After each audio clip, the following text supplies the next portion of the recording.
जय हिंद प्यारे बच्चों, आप सभी का एक बार फिर से स्वागत है पायनियर उरई में।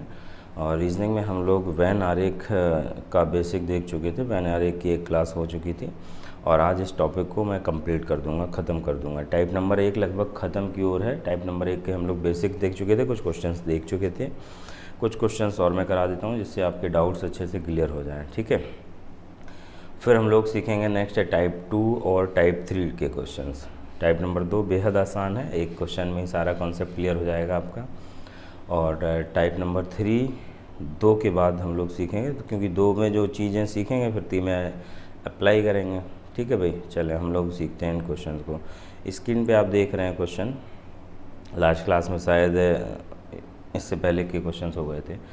डायग्राम बनाना है न्यायाधीश चोर अपराधी का, तो किस तरीके से आप रिप्रेजेंट करेंगे। तो यहाँ पे मैंने बताया था कि एरिया देखा करो, न्यायाधीश और चोर से रिलेशन देखेंगे तो एकदम नो का रिलेशन बनेगा, अलग अलग बनेंगे। न्यायाधीश अपराधी का अलग अलग बनेंगे। चोर अपराधी का रिलेशन देखेंगे तो यहाँ पे लिंक कर रहा है, ठीक है। तो यहाँ पे हम लोग देखेंगे एरिया किसका, बड़ा अपराधी का, ठीक है। तो हम लोग अपराधी बनाएंगे। और चोर होता है एक अपराधी, भाई अपराध की कई सारी कैटेगरी होती हैं। चोरी करना, किसी को मारना, ठीक है, जेब काटना, इस कई सारे जो है अपराध आते हैं। तो चोरी उन्हीं में से एक अपराध है, तो चोर पूरा उसी के अंदर आ जाएगा। न्यायाधीश एक अलग साफ़ सुथरी छवि का व्यक्ति है, वो जज करता है चीज़ों को, ठीक है, तो वो अलग रहेगा, ठीक है। तो ये डायग्राम इस तरीके से बनेगा। यहाँ पे न्यायाधीश को लिंक नहीं करेंगे अपराधी से, ठीक है। यहाँ पे कोई बच्चा ये नहीं कहेगा कि नहीं हम एक न्यायाधीश को जानते हैं जो चोर हैं, जो अपराधी हैं, ठीक है। तो वो एक आइडियल कंडीशन को लेके बनाया जाएगा डायग्राम। तो यहाँ पे अपराधी के अंदर आएगा चोर, ठीक है। आई होप कि आ गया होगा समझ सभी को। चलें आगे हम लोग बढ़ते हैं, आगे क्वेश्चन देखते हैं। आगे क्वेश्चन है चाचा, अमीर और रिश्तेदार, ठीक है। चाचा, अमीर और रिश्तेदार, तो यहाँ पे बनाएंगे आप लोग डायग्राम। देखो चाचा, अमीर और रिश्तेदार, तो यहाँ पे एरिया किसका, हम लोग रिश्तेदार का बनाते हैं कि भाई ये रिश्तेदार बन जाएंगे इस तरीके से। चाचा तो पूरा ही अंदर आएंगे क्योंकि चाचा होते हैं रिश्तेदार, ठीक है। कोई भी चाचा होंगे तो रिश्तेदार ज़रूर होंगे, तो वो अंदर आ जाएंगे, ठीक है।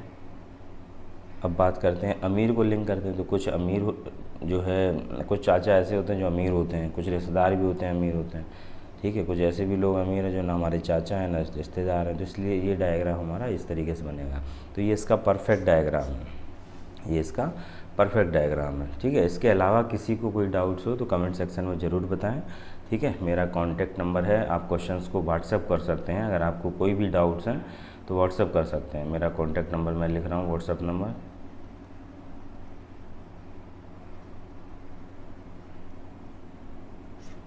ठीक है। ये जो है कॉन्टैक्ट नंबर है, आप इस पर जो है क्वेश्चन व्हाट्सएप कर सकते हैं जो भी आपके डाउट्स रहते हैं। बाकी पायनियर उरई एप्लीकेशन में चैट बॉक्स में आप जो है क्वेश्चंस अपने डाल सकते हैं, जो भी डाउट्स रहते हैं वहाँ पे भी अपने शेयर कर सकते हैं क्वेश्चंस, आपका तत्काल जवाब दिया जाएगा क्वेश्चंस का। नेक्स्ट क्वेश्चन है पंजाब, चंडीगढ़, हरियाणा, ठीक है। पंजाब, चंडीगढ़, हरियाणा, तो यहाँ पे इस तरह के कई क्वेश्चंस बनते हैं। तो अभी मैं प्रैक्टिस कराऊंगा तो वहाँ पे और सारे क्वेश्चंस लेके आऊँगा, अभी ये कॉन्सेप्ट क्लियर कराने के लिए। तो यहाँ पे डायग्राम कैसे बनेंगे भाई, बनाएं इस डायग्राम को। आप लोग वीडियो को पॉज करके पहले खुद से डायग्राम बनाने की कोशिश किया करें, इसके बाद सॉल्यूशन देखा करें।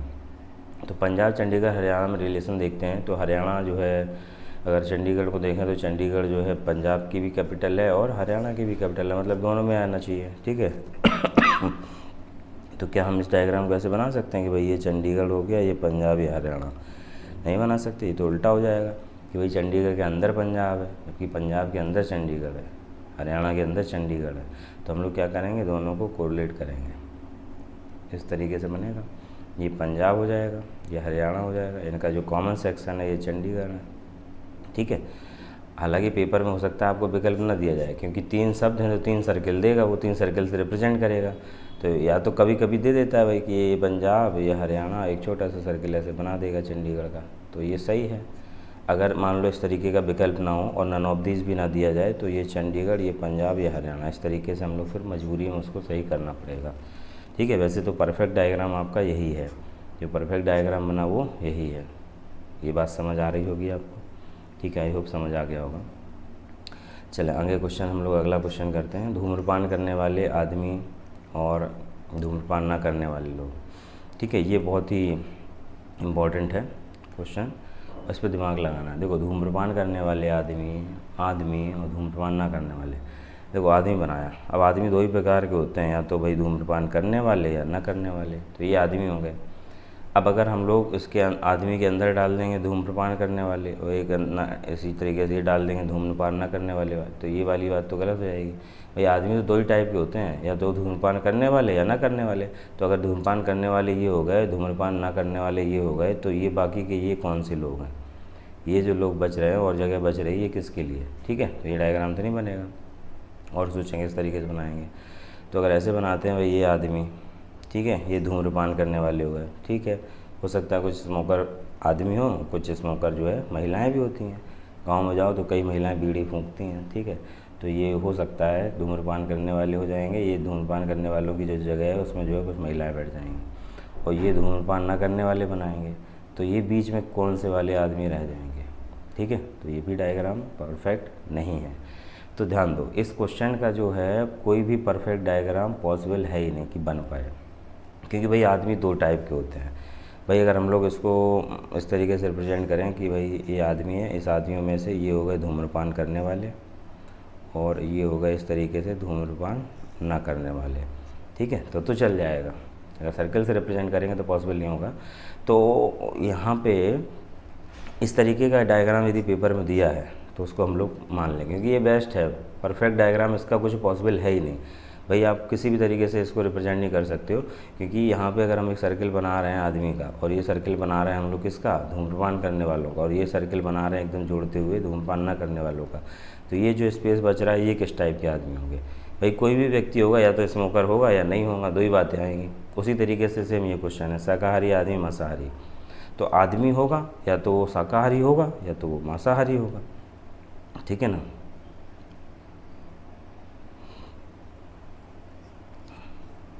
यहाँ पे क्वेश्चन का मतलब है जैसे आदमी बनाएंगे, ठीक है, तो कुछ आदमी होते हैं शाकाहारी, कुछ आदमी होते हैं मांसाहारी, ठीक है। अब यहाँ पे ये नहीं देखना कि जो मांसाहारी होते हैं वो शाकाहारी, यहाँ पे मांसाहारी का मतलब है जो सिर्फ मांस खाते हैं, ठीक है, तो वो इस तरीके से बन जाएगी।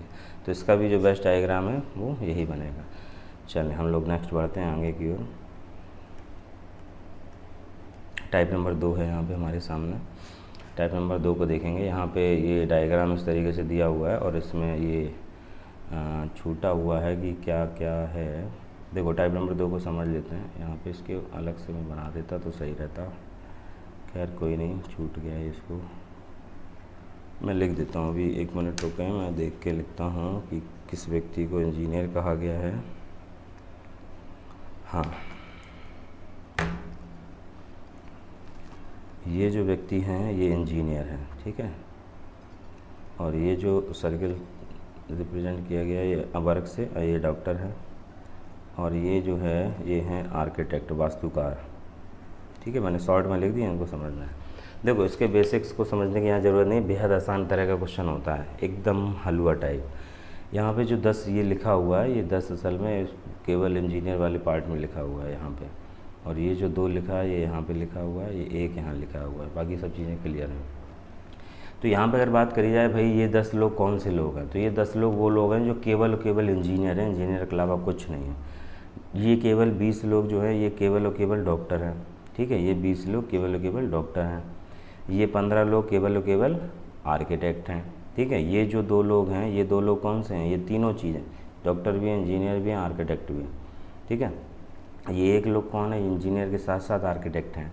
तो इस तरीके से हैं, तो बेहद आसान है, इस तरह का क्वेश्चन आता है। देखो जैसे क्वेश्चन नंबर फर्स्ट दिया हुआ है आपसे कि कुल ऐसे कितने इंजीनियर हैं जो डॉक्टर हैं, तो भाई इंजीनियर के साथ साथ डॉक्टर होना चाहिए। तो हम लोग इंजीनियर वाला देखेंगे तो त्रिभुज को रिप्रेजेंट किया है, तो त्रिभुज में जितने भी लिखे हैं वो सब इंजीनियर हैं।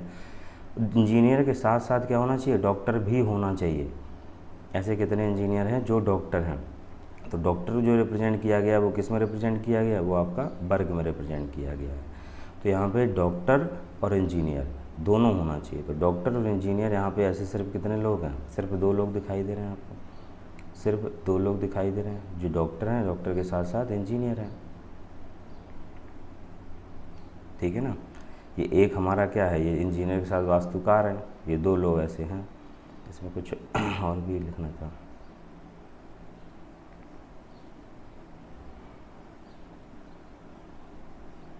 ठीक है, आगे बढ़ते हैं हम लोग। अगर इसी क्वेश्चन में ऐसे पूछ दिया जाता, और भी समझ लो यहीं पे, इस पर टाइपिंग थोड़ा सा मिस्टेक है, मैंने जो क्वेश्चन डाले थे इसमें वो क्वेश्चन नहीं है, टाइपिंग थोड़ा सा मिस्टेक किया है, मैंने चेक नहीं किया इसको।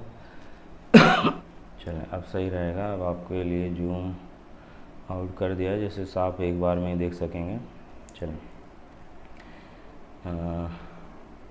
यहाँ पे कुछ मैंने बताया था कि भाई ये थे इंजीनियर, ये थे डॉक्टर और ये थे आर्किटेक्ट, वास्तुकार लोग।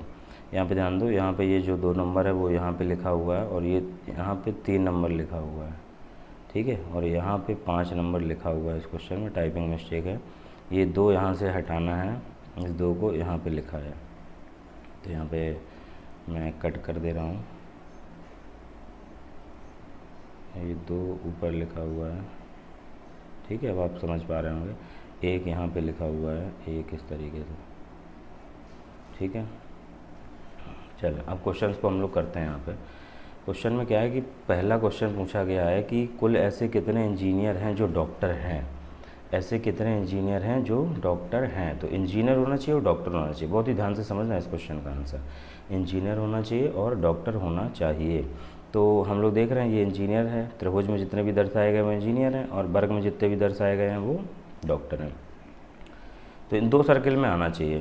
तो एक तो हमारा नंबर 3 आ रहा है जो इंजीनियर के साथ डॉक्टर भी है, और एक नंबर 2 भी आ रहा है जो इंजीनियर भी है और डॉक्टर भी है। वो अलग बात है कि आर्किटेक्ट भी है, क्योंकि यहाँ पे आर्किटेक्ट की बात कर ही नहीं गई है, मना किया ही नहीं गया है। तो यहाँ पे आंसर क्या होगा, 3 + 2, आंसर यहाँ पे 5 आएगा, ठीक है। अगर सपोज इसी क्वेश्चन में ऐसे पूछा जाता कि कुल ऐसे कितने इंजीनियर हैं जो केवल डॉक्टर हैं, यहाँ पर अगर केवल वर्ड लगा दिया जाता कि कुल ऐसे कितने इंजीनियर हैं जो केवल डॉक्टर हैं, तो केवल डॉक्टर को रिप्रेजेंट कर रहा है, तो वहाँ पे आंसर क्या होता, 3 हो जाता, वहाँ पे केवल आंसर 3 हो जाता, ठीक है। यहाँ पे चूँकि केवल की बात नहीं करिएगी, यहाँ पे सिर्फ ये बोला कि इंजीनियर डॉक्टर होना चाहिए, तो ये भी इंजीनियर डॉक्टर हैं, 2 नंबर भी इंजीनियर और डॉक्टर है, ठीक है। अगर ऐसा बोला जाता है कि ऐसे कितने लोग हैं जो इंजीनियर हैं और डॉक्टर हैं लेकिन आर्किटेक्ट नहीं हैं, तो फिर इस 2 को नहीं कंसीडर करते। लेकिन आर्किटेक्ट की चूँकि बात नहीं करी गई है, तो यहाँ पे कंसीडर किया जाएगा। क्वेश्चन नंबर नेक्स्ट देखते हैं, ऐसे कितने वास्तुकार हैं जो इंजीनियर हैं। वास्तुकार होना चाहिए और इंजीनियर होना चाहिए, हमें बस इन 2 जो चीज़ों पर फोकस करना। तो एक तो ये है, ये जो 1 नंबर है ये वास्तुकार के साथ इंजीनियर है, 2 नंबर भी है वास्तुकार के साथ इंजीनियर है। तो यही 2 नंबर ऐसे हैं जो वास्तुकार भी हैं और इंजीनियर हैं, मतलब सर्किल के अंदर और त्रिभुज के अंदर होना चाहिए। तो इसका भी आंसर क्या होगा, 3 हो जाएगा इसका आंसर, ठीक है।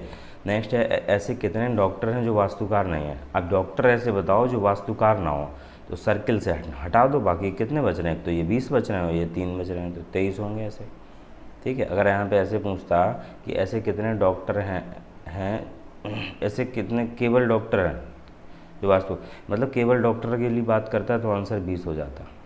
ये 23 आंसर समझ आ गया होगा, ऐसी उम्मीद कर रहा हूँ मैं आपके।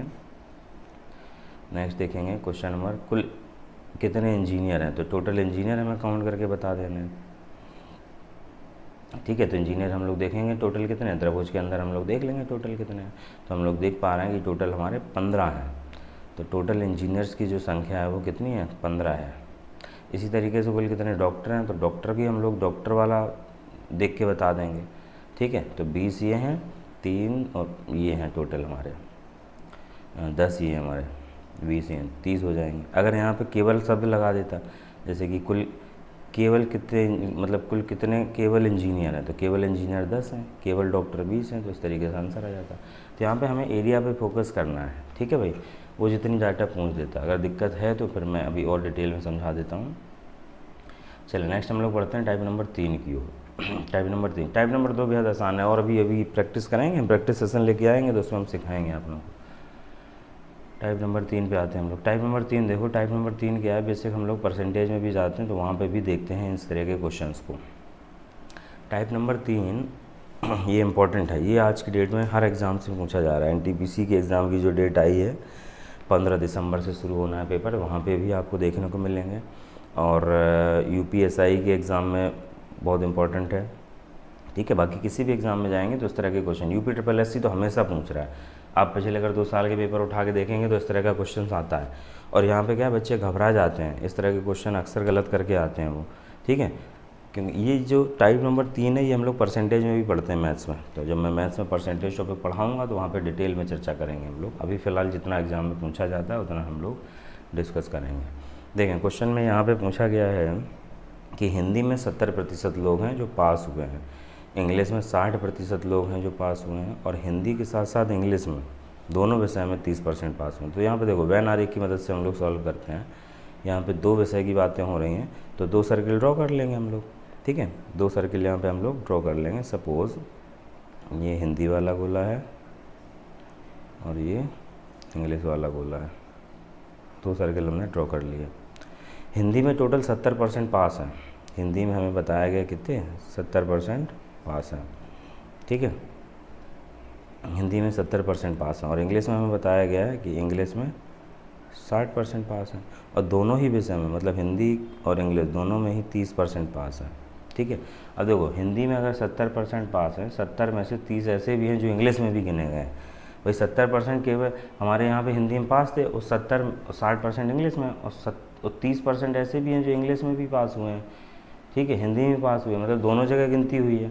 तो दोनों जगह गिनती हुई है, इसका मतलब इस 70 में से 30 हम लोग यहाँ पे काउंट कर चुके हैं। तो केवल इंग्लिश की बात करें, केवल हिंदी की बात करेंगे तो 40% लोग होंगे ऐसे ही केवल अगर हम लोग इंग्लिश की बात करेंगे तो केवल इंग्लिश वाले कितने होंगे 30% होंगे, ठीक है।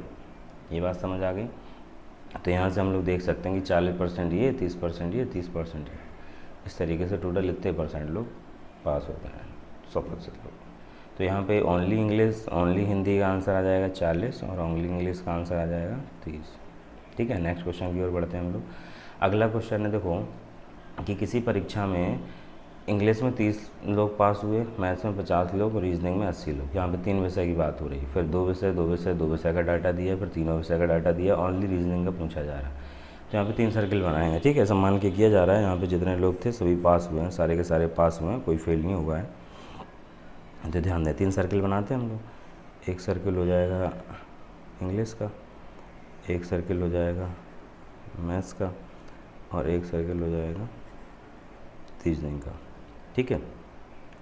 यहाँ पे बताया गया है कि इंग्लिश में टोटल 30 पास हैं, मैथ्स में टोटल 50 पास हैं, रीजनिंग में टोटल 80 पास हैं, ठीक है। इसको हम डिटेल में करते हैं।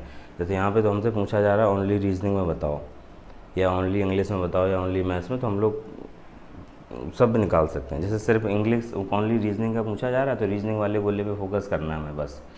टोटल रीजनिंग में पता है 80 लोग हैं, ठीक है। तो ध्यान, तो ओनली रीजनिंग का एरिया कौन सा है, पहले तो इसको हम लोग समझते हैं। चीज़ों को यहाँ पे समझ लो कि भाई एरिया कौन सा होता है, पहले तो इसको हम लोग समझ लेते हैं, ठीक है भाई। तो पहले इसको समझ लेते हैं हम लोग। देखो अगर हम लोग इंग्लिश का एरिया की बात करते हैं, केवल इंग्लिश का, तो केवल इंग्लिश का जो एरिया शुरू होगा वो यहाँ से शुरू होगा। ये जो एरिया आपको दिखाई दे रहा है ना, ये वाला, ये केवल किसका एरिया है, ये केवल और केवल इंग्लिश का एरिया है, ठीक है। उसी तरीके से केवल मैथ का जो एरिया होगा वो यहाँ से जाएगा, ये केवल मैथ का एरिया है, ठीक है। और उसी तरीके से ये जो एरिया रहेगा ये केवल किसका एरिया है, ये आपका रीजनिंग का एरिया है।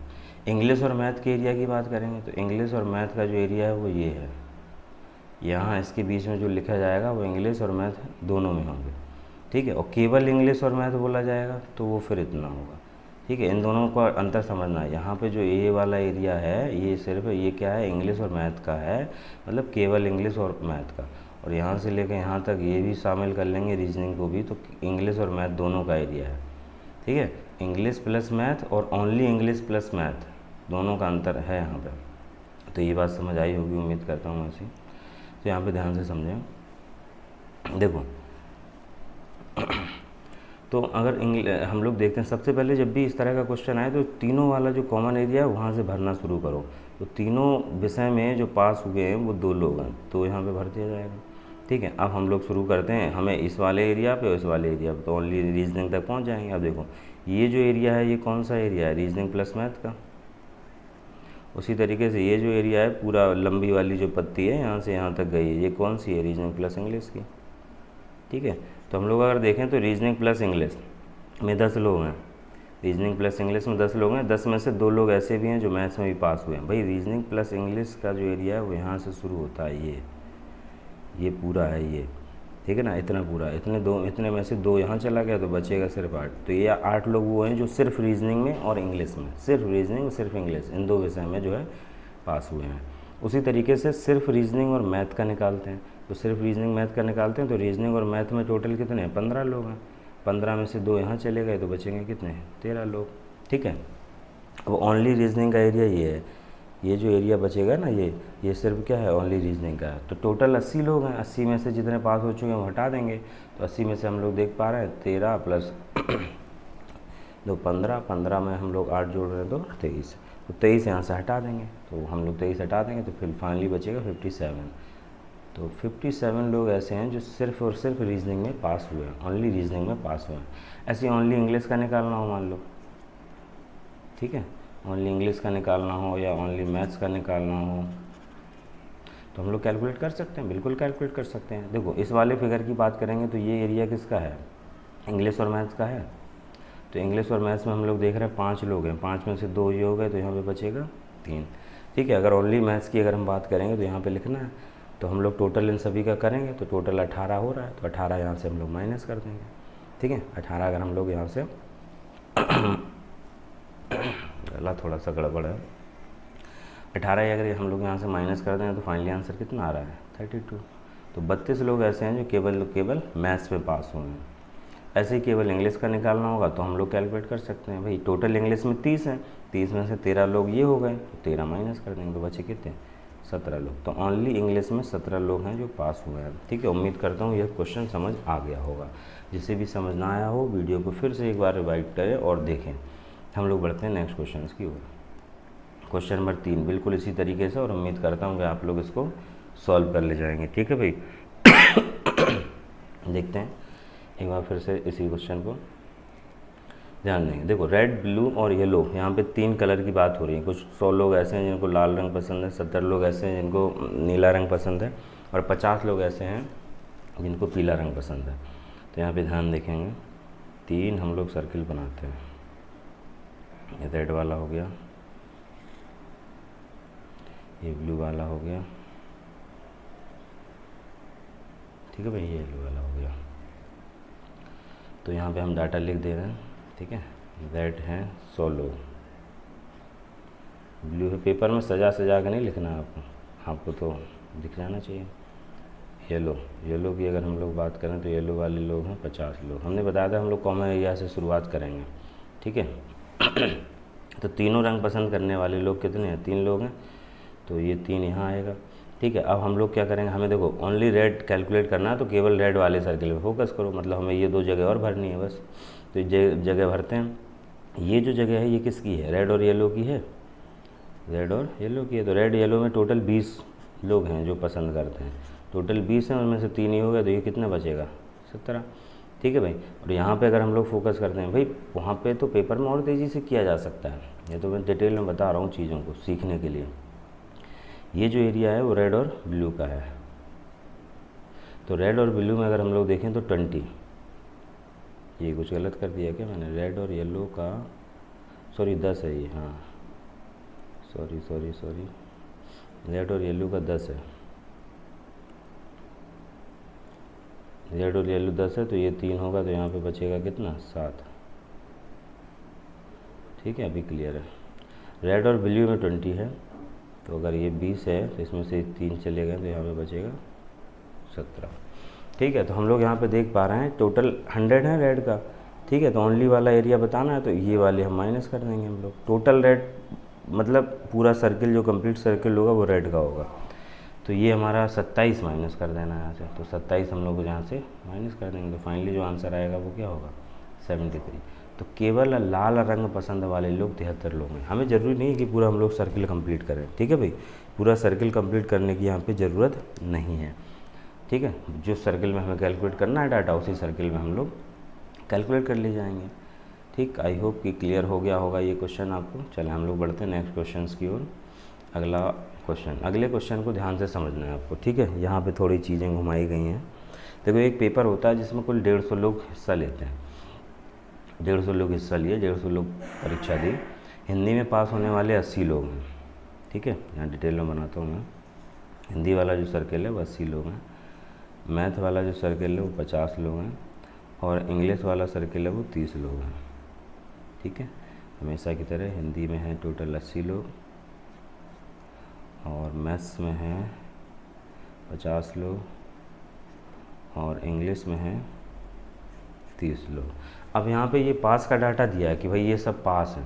अब क्वेश्चन में अक्सर आता है कि भाई हमें पास का डाटा दे, मतलब टोटल इतने लोगों ने पेपर दिया, 150 लोग तो परीक्षा दी है और ये सब इतने इतने पास हुए हैं। अभी तक क्या था कि पास का डाटा दे रहा था और पास वाले में ही पूछ रहा था, जैसे भाई इतने इतने इतने में से हम पास हुए तो केवल रीजनिंग में बताओ या केवल हिंदी में बताओ पास कितने हुए। ठीक है, इस तरह से पूछ रहा था। बट यहाँ पे उसने क्या किया क्वेश्चन नंबर 4 में कि यहाँ पे उसने पास वाला डाटा दे दिया है कि भाई इसमें इतने पास हैं, इसमें इतने पास हैं, इसमें इतने पास हैं। अब उसने फेल वाला पूछ लिया कि बताओ भाई तीनों विषयों में फेल कितने हैं, बताओ भाई कि भाई केवल हिंदी में कितने फेल हैं, केवल मैथ्स में कितने फेल हैं। तो ये क्वेश्चन उसने थोड़ा सा घुमा दिया, यहाँ पे समझना है वेन आरेख की मदद से। ठीक है, परसेंटेज पढ़ेंगे तो वहाँ पे मैं और भी तरीके बताऊँगा आपको, अभी चूँकि परसेंटेज नहीं पढ़ा है तो इसलिए। देखो समझो, तो यहाँ पे क्या करेंगे हम लोग, जब 3 सब्जेक्ट में निकालना है कि फेल हैं कितने, तो हम लोग यहाँ पे सबसे पहले तो ये कैलकुलेट करेंगे भाई ऐसे कितने लोग हैं जो सभी मतलब कम से कम एक विषय में ज़रूर पास हुए। भाई यहाँ पे अगर हम लोग फेल का डाटा बनाएं, देखो हम लोग बनाएं जैसे हिंदी,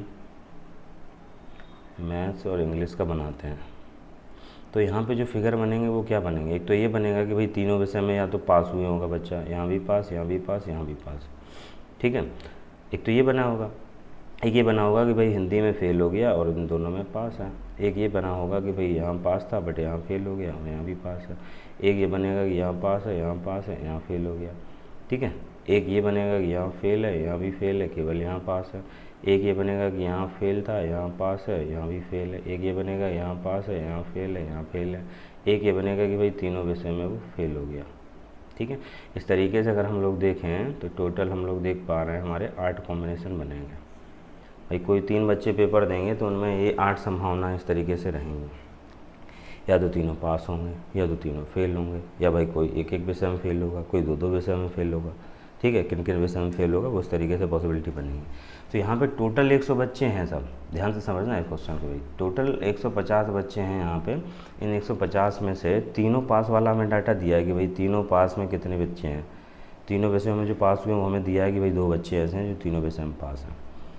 ठीक है, अब यहाँ पे कम से कम 2, भाई हम लोग यहाँ पे क्या कैलकुलेट करेंगे, हम लोग वो फिगर कैलकुलेट करेंगे यहाँ तक वाला कि भाई कम से कम एक विषय में ऐसे कितने लोग हैं जो कम से कम एक विषय में ज़रूर पास हुए हैं। तो टोटल अगर 150 हैं, कम से कम एक विषय में अगर इतने लोग पास हुए हैं तो बाकी जो बच रहे होंगे वो सब फेल हुए होंगे। तो हम लोग ये फिगर कैलकुलेट करेंगे, तो इसको कैलकुलेट करते हैं। शुरुआत हमारी उसी तरीके से होगी जैसा कि मैंने बताया था कि सबसे पहले यहाँ पर हम लोग देखेंगे, शुरुआत करेंगे वहाँ से कि सब तीनों विषयों में जो पास हैं 2 लोग ऐसे हैं। अब देखो ये जो एरिया है ये मैथ्स और हिंदी का है।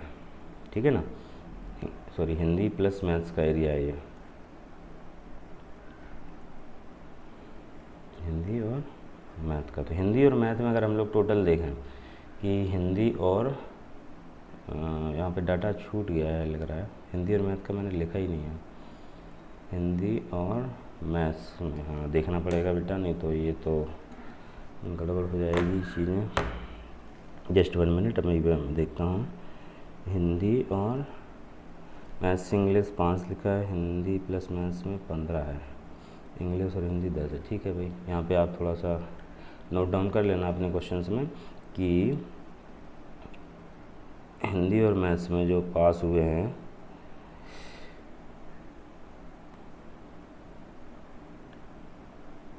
हिंदी के साथ मैथ में जो पास हुए हैं वो 15 लोग हैं। ठीक है, ये क्वेश्चंस मैंने नोट डाउन किया था तो लिखने में गलती हो गई। चलिए आगे बढ़ते हैं हम लोग।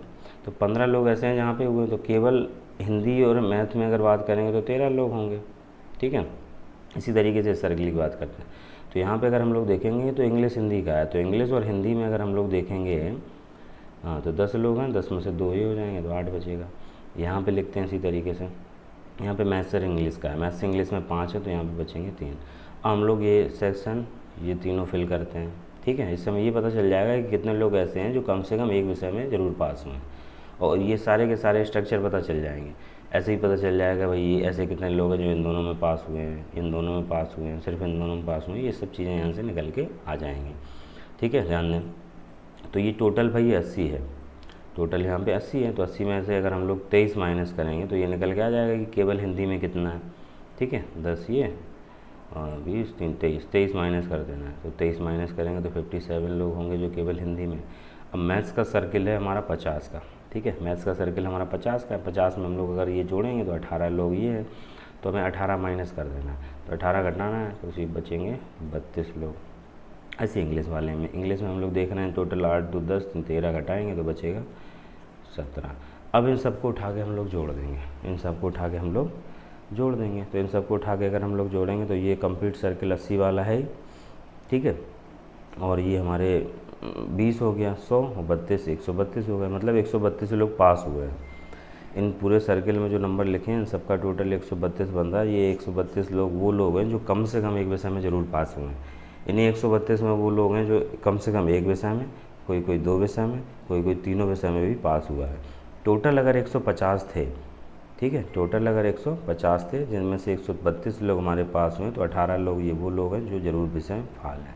तो तीनों विषयों में फेल बच्चों की संख्या 18 यहाँ से निकल के आ जाएगी। ठीक है, पहला पार्ट समझ आ गया होगा कि fail in 3 subjects, fail in all subjects, ये 18 लोग हैं। सेकंड देखेंगे, ओनली फेल इन हिंदी, केवल हिंदी में जो फेल हुए हैं वो बताना। अब ध्यान देना, केवल हिंदी में जो फेल हुए हैं तो वो ये वही लोग तो होंगे जो केवल हिंदी में फेल हैं, ये वही लोग तो हैं जो केवल 2 विषय में पास हैं। मतलब जो मैथ्स और इंग्लिश में पास हैं ये वही लोग तो ऐसे हैं जो हिंदी में फेल हुए हैं। ये बात समझ रहे हैं? केवल हिंदी में फेल वाले का मतलब क्या है? केवल हिंदी में फेल हुआ है, केवल हिंदी में फेल हुआ है, इसका मतलब वो इन 2 जगह पास है। तो मैथ्स और इंग्लिश में जो सिर्फ मैथ्स और इंग्लिश में पास हुए हैं बस वो लोग देखो। तो मैथ्स और इंग्लिश में जो पास हुए हैं वो ऐसे कितने लोग हैं? ये मैथ्स और इंग्लिश वाले जो पास वाले हैं वो 3 लोग हैं। इसका मतलब ये वही 3 लोग हैं जो सिर्फ हिंदी में फेल हो गए हैं। ये वही 3 लोग हैं जो सिर्फ हिंदी में फेल हो गए हैं। इसी तरीके से ओनली फेल इन मैथ्स, केवल मैथ में फेल, तो केवल मैथ में जो फेल होंगे वो वही लोग तो होंगे जो इन दोनों विषय में पास होंगे। मैथ में फेल बोल रहा है तो इसका मतलब इन दोनों में पास होंगे। इन दोनों में पास वाले कितने हैं? 8 लोग। तो 8 लोग ऐसे होंगे जो भाई मैथ्स में फेल हुए। इस बात को आपको अच्छे से समझना है और इसको समझने के लिए मैंने चार्ट बना दिया है। ठीक है, तो ये नोट्स आप कंप्लीट करें। वेन आरेख टॉपिक हमारी तरफ से पूरा ख़त्म हो चुका है। यूपीएसआई का एग्ज़ाम दो जाके या आप कोई सा भी एग्ज़ाम दे जाके सारे क्वेश्चंस लगा ले जाएंगे। अब आपको करना ये है कि असाइनमेंट में डालूँगा, ठीक है, एप्लीकेशन में आप जाएंगे तो वहाँ पे बैच में अंदर वीडियो, लाइव क्लास, असाइनमेंट, इन सब के ऑप्शंस दिए हुए हैं। तो वहाँ पे आपको इसके PDF मिल जाएगी। ठीक है, तो खूब सारे क्वेश्चन दे दूंगा मैं, 200-250 क्वेश्चन अराउंड दे दूंगा, उनको सॉल्व कर लेना, फिर मैं उनको आगे सॉल्व भी करा दूंगा जिससे आपको दिक्कत ना हो।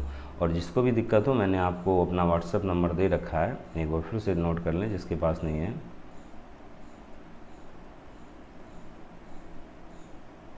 ठीक है, इस नंबर पे आप क्वेश्चंस व्हाट्सएप कर सकते हैं। आपको कोशिश करी जाएगी तुरंत से तुरंत रिप्लाई दिया जाए। ठीक है, आप कभी भी इसमें व्हाट्सएप डाल सकते हैं। बस मैं क्लास में बिजी ना हूँ, जैसे ही देखूँगा तो मैं तुरंत जो है रिप्लाई दूंगा आपके क्वेश्चंस का। ठीक है, चलिए, ऑल द बेस्ट, मिलते हैं नेक्स्ट क्लास में हम लोग। Tata, bye bye.